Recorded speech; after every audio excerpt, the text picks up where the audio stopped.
Hello friends, Radhe Radhe. प्राचीन काल में एक नदी के किनारे एक नगर व्यापार का केंद्र था और उस नगर के बुरे दिन आए थे कि एक साल वहाँ वर्षा नहीं हुई। लोगों के लिए पानी ना रहा। देखते ही देखते वह शहर निर्वीरान हो गया। वह सिर्फ और सिर्फ केवल चूहे के रहने की जगह बनी हुई थी। चारों ओर चूहे ही चूहे नजर आने थे और चूहों का साम्राज्य स्थापित हो गया। चूहे के साम्राज्य का राजा बना मूषक राज। चूहों का भाग्य देखो, उनके बसने के बाद नगर के बाहर जमीन से एक पानी का स्रोत फूटा और वह बड़ा जलाशय में तब्दील हो गया। नगर से कुछ ही दूर एक घना जंगल था। जंगल में अनगिनत हाथी रहते थे। उनका राजा गजराज नामक विशाल हाथी था। उस जंगल क्षेत्र में भयानक सूखा पड़ा हुआ था। जीव जंतु पानी की तलाश में इधर उधर मारे फिर रहे थे कि पानी कहाँ से लिया जाए। भारी भरकम शरीर वाले हाथियों की तो दुर्दशा हो गई। हाथियों के बच्चे प्यास से व्याकुल होकर चिल्लाने और दम तोड़ने लगे। गजराज खुद सूखे की समस्या से चिंतित था और हाथियों का कष्ट जानता था, लेकिन वो कुछ कर नहीं सकते थे। एक दिन गजराज की मित्र चील ने आकर खबर दी कि खंडर बने नगर के दूसरी ओर एक जलाशय है। गजराज ने सबको तुरंत उस जलाशय की ओर चलने का आदेश दिया। सैकड़ों हाथी प्यास बुझाने डोलते हुए चल पड़े, वहीं जहाँ पे चूहों का नगर बस गया था। जलाशय तक पहुंचने के लिए उन्हें खंडर बने नगर के बीच से गुजरना पड़ा। हाथियों के हजारों पैर चूहों को रौंदते हुए निकल गए। हजारों चूहे मारे गए। खंडर नगर की सड़कें चूहों के खून मांस के कीचड़ से लथपथ हो गई। मुसीबत यहीं खत्म नहीं हुई। हाथियों का दल फिर उसी रास्ते से लौटा। हाथी रोज उसी मार्ग से पानी पीने जाने लगे। काफी सोचने विचारने के बाद मूषक राजा के मंत्रियों ने कहा, महाराज, आपको ही जाकर गजराज जी से बात करनी चाहिए। तो उसमें फिर क्या हुआ, वह दयालु हाथी है। मूषक राज हाथियों के वन में गया। एक बड़े पेड़ के नीचे गजराज था। मूषक राज उसके सामने के बड़े पत्थर के ऊपर चढ़ा और बोला, मैं आपको नमस्कार करता हूँ। गजराज को मूषक राज का नमस्कार है। हे महान हाथी, मैं एक निवेदन करना चाहता हूँ। आवाज़ गजराज के कानों तक नहीं पहुँच रही थी। दयालु गजराज उसकी बात सुनने के लिए नीचे बैठ गया और अपना एक कान पत्थर पर चढ़े मूषक राज के निकट ले जाकर बोला, नन्हे मियाँ, आप कुछ कह रहे थे।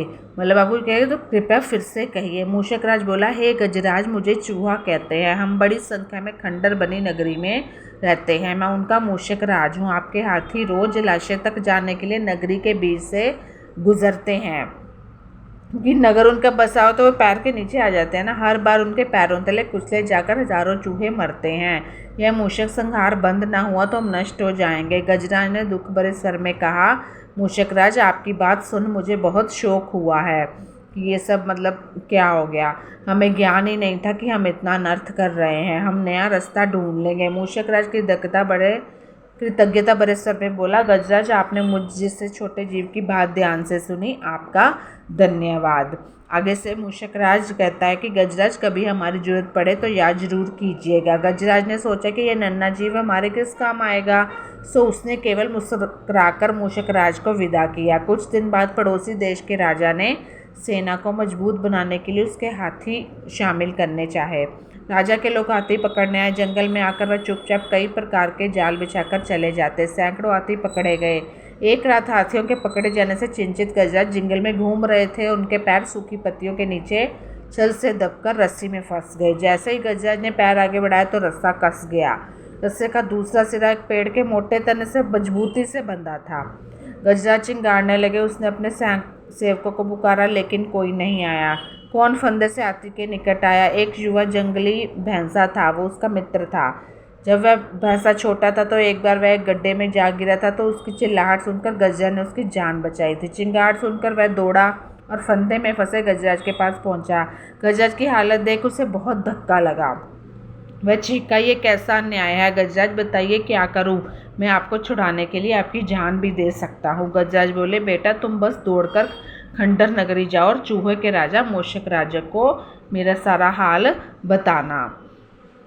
उसने कहा कि मेरी सारी आस टूट चुकी है। भैंसा अपनी पूरी शक्ति से दौड़ा दौड़ा मूषक राज के पास गया और सारी बात बताई। मूषक राज तुरंत अपनी 20-30 सैनिका यानी 20-30 चूहों को लेकर भैंसे की पीठ पर आ बैठा और जहाँ गजराज था शीघ्र ही गजराज के पास पहुँच गया। चूहे भैंस की पीठ पर से कूदकर फंदे की रस्सी कुतरने लगे। कुछ ही देर में फंदे की रस्सी कट गई और गजराज आज़ाद हो गया। अब देखो, यह है कि आपसी मेल मिलाप से ही हम सद्भाव से, प्रेम से एक दूसरे के कष्ट को हर लेते हैं, हमेशा एक दूसरे के काम आते हैं और हमें आना भी चाहिए। ये सबसे बड़ी जीवन की कह लो चुनौती है। जब हम मुश्किल में होते हैं तो हमें किसी न किसी का सहारा अवश्य चाहिए होता है। धन्यवाद।